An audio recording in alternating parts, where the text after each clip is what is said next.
Oke, masih tentang resultan vektor. Kali ini kita akan belajar bagaimana cara menentukan resultan vektor yang berada pada sumbu kartesius.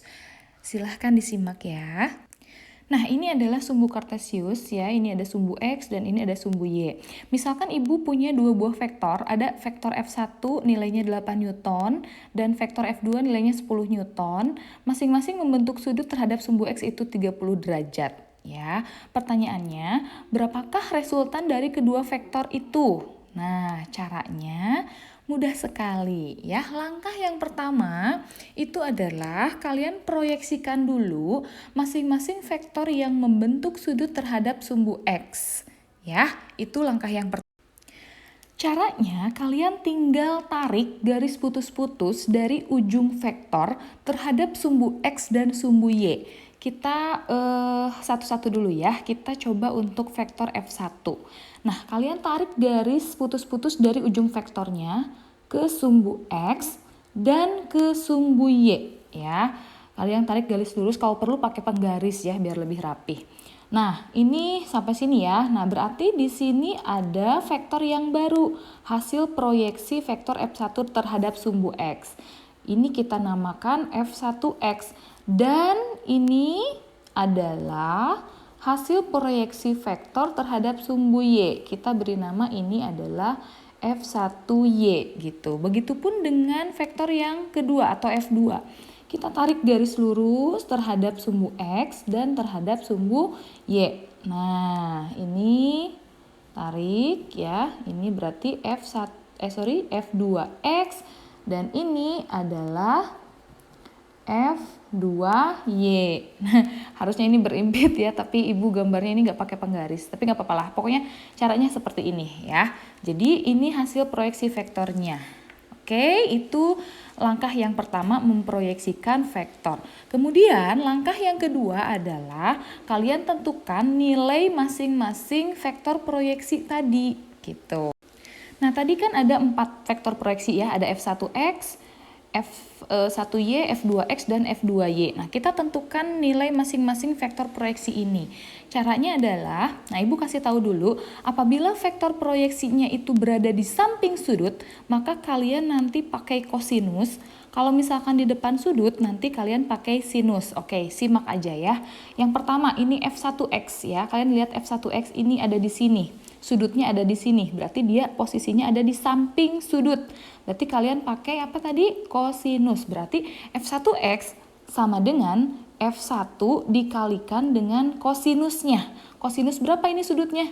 Sudutnya 30, berarti kosinus 30 derajat gitu, karena dia ada di samping. Kemudian F1Y itu mana? Ini kan. Nah, ini ada di mana? Di depan sudut. Ini sudutnya, ini proyeksinya ya, berarti di depan sudut. Ini nilainya sama dengan ini, kan di depan sudut kan. Nah, berarti kalian pakai sinus. Berarti ini F1 dikali sinus berapa sudutnya? 30 derajat gitu. F2X, yuk kita lihat. F2X itu kan ini ya. Ada di samping sudut atau ada di depan sudut?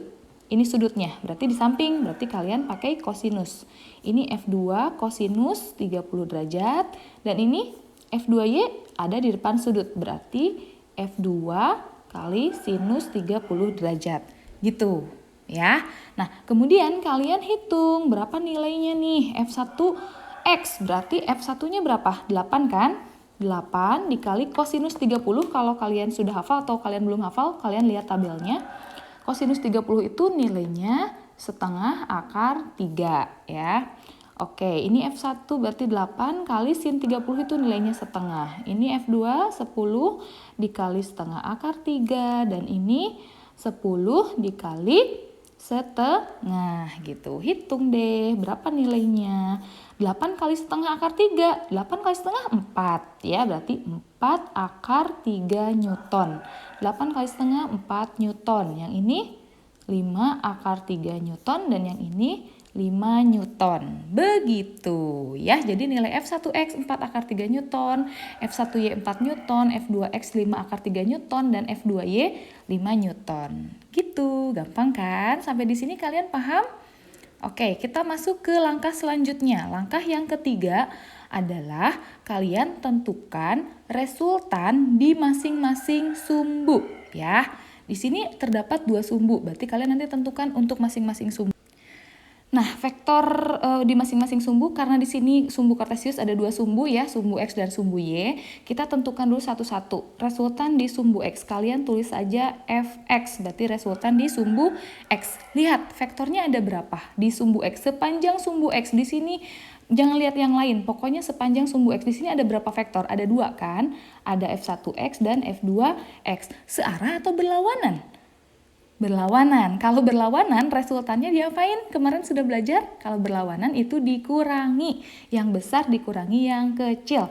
Kalian lihat F1X 4 akar 3, F2X 5 akar 3. Berarti Fx-nya itu F2X dikurangi F1X ya. Yang besar dikurangi yang kecil. Berarti berapa? Fx-nya sama dengan F2X itu 5 akar 3. F1X 4 akar 3. Nah, berapa hasilnya?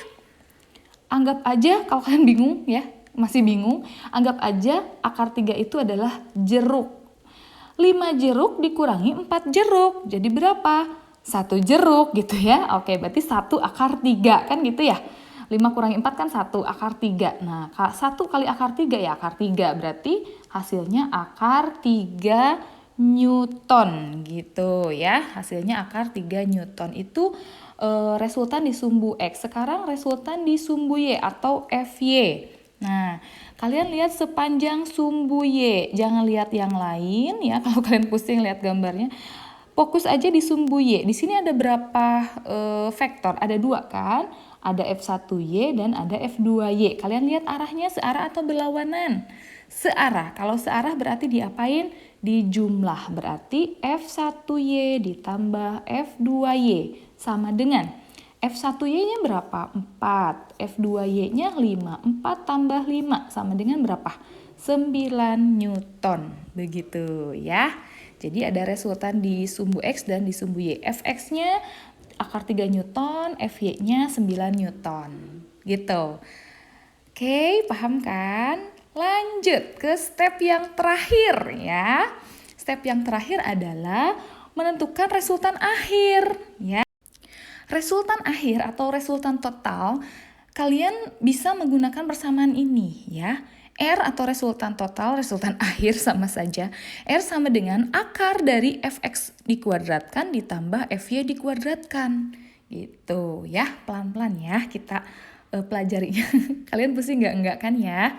Oke, R sama dengan akar ya Fx kuadrat. Fx itu berapa? Akar 3. Oke, berarti akar 3 kuadrat ditambah 9 kuadrat karena Fy-nya kan 9 ya.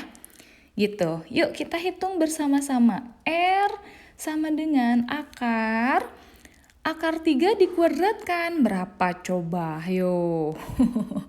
Kalau 3 kuadrat itu kan berarti 3 dikali 3. Hasilnya 9 kan gitu ya. Kalau akar 3 dikuadratkan berarti akar 3 dikali akar 3. Berarti akar 9. Akar 9 itu berapa? 3 gitu ya. Oke, berarti hasilnya 3 ditambah 9 kuadrat. Berarti 9 dikali 9. Hasilnya 81 gitu ya. Oke, lanjut. R sama dengan akar 84.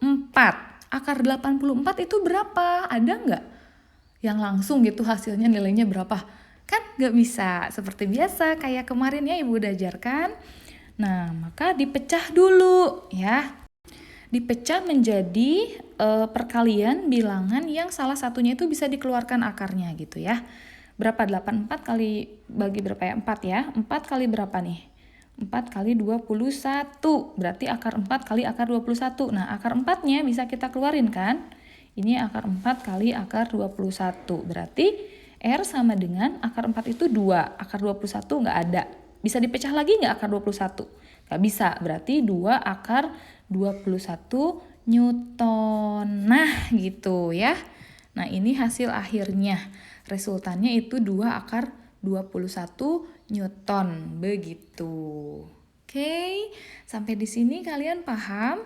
Nah, kalau misalkan kalian nggak pengen hasilnya akar-akaran gini, kalian boleh sih pakai kalkulator aja. Akar 21 nilainya berapa gitu loh ya. Nanti tinggal dikali 2. Atau langsung akar 84 itu nilainya berapa. Tapi Ibu biasanya nggak suka menggunakan kalkulator, jadi pakainya pendekatan seperti ini. Begitu, paham kan?